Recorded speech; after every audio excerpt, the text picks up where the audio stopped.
Bonjour et bienvenue. Aujourd'hui, on se penche sur Arthur Rinderknecht à travers les différentes sources qu'on a pu consulter. Oui, on a pas mal d'infos de Tennis Temple, SofaScore, l'ATP Tour. L'idée, c'est de brosser un portrait rapide, de voir un peu qui il est. Exactement. Qui est ce joueur français? Quel est son parcours? Où il en est aujourd'hui?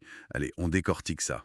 Voilà, on va essayer de synthétiser l'essentiel, son profil, ses résultats récents, quelques stats, peut-être même une ou deux anecdotes. Alors, pour commencer, les bases. Arthur Rinderknecht, né le 23 juillet 95 à Gassin, dans le Var. Il approche des 30 ans donc. Mhm. Un sacré gabarit, hein, 1,96 m pour 88 kilos, droitier, revers à deux mains. Classique, oui. Et ce qui est intéressant, c'est qu'il est passé pro assez tard, en 2018 seulement. Ouais, après un passage par le tennis universitaire américain. C'est ça, les Texas A&M Aggies. C'est assez atypique pour un Français, non? On voit moins ça. Tout à fait. C'est un chemin différent de la filière fédérale classique, quoi. Ça lui a sans doute apporté autre chose. Peut-être plus de maturité en arrivant sur le circuit. Ouais, peut-être. En même temps, ça veut dire découvrir le très haut niveau plus tardivement.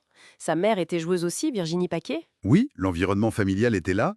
Et son style de jeu, alors, les sources parlent d'agressivité, d'un gros service. C'est ça. Un jeu puissant qui l'a mené jusqu'à la 42e place mondiale, son meilleur classement. Ah oui, 42e.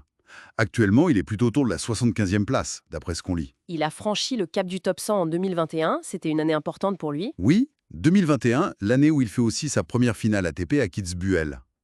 Côté coach, on voit les noms de Sébastien Villette ou Benjamin Ballerer. Bon, sa carrière, comme beaucoup, c'est des hauts et des bas, hein. Il a fait des deuxièmes tours en Grand Chelem, Roland, US Open. Mhm. Et il y a cette histoire du troisième tour à l'US Open, atteint après l'abandon de Berrettini. Ah oui, Berrettini qui se tord la cheville alors que Rinderknecht menait 6-4, 5-3. Un peu de réussite là-dessus. C'est le tennis. Et récemment, en 2025, on voit cette irrégularité. Les deuxièmes tours à Madrid, Genève, Delray Beach, Montpellier aussi. mais des défaites d'entrée, comme à Rome début mai. Voilà. C'est difficile de s'installer durablement dans le top 50. Côté gain, on parle de 3,3 à 3,9 millions de dollars en carrière. Et pour 2025, SofaScore donne environ 265 millions d'euros. C'est déjà pas mal. Oui, oui.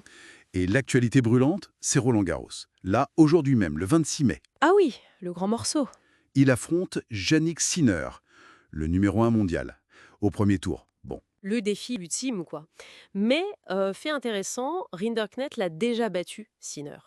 ah bon? Oui, à Lyon en 2021. Et sur terre battue, en plus.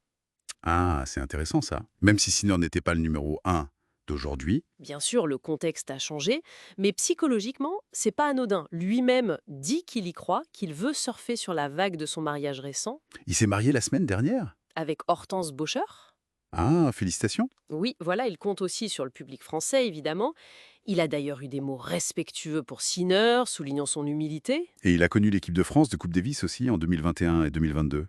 Oui, une belle expérience pour lui, même si les résultats en simple n'ont pas été extraordinaires. Une victoire en double avec Mahut, quand même. Et puisqu'on parle d'émotions fortes et disons, de moments marquants, il faut absolument raconter cette histoire rapportée par la FFL, la Fédération française de la loose. Ah, l'épisode du panneau publicitaire, ouais. Contre Etcheverry, c'est ça, ouais. Exactement. À Roland-Garros. Il mène 2-7 à 0, il perd quelques jeux, il s'énerve. Et il shoot dans un panneau.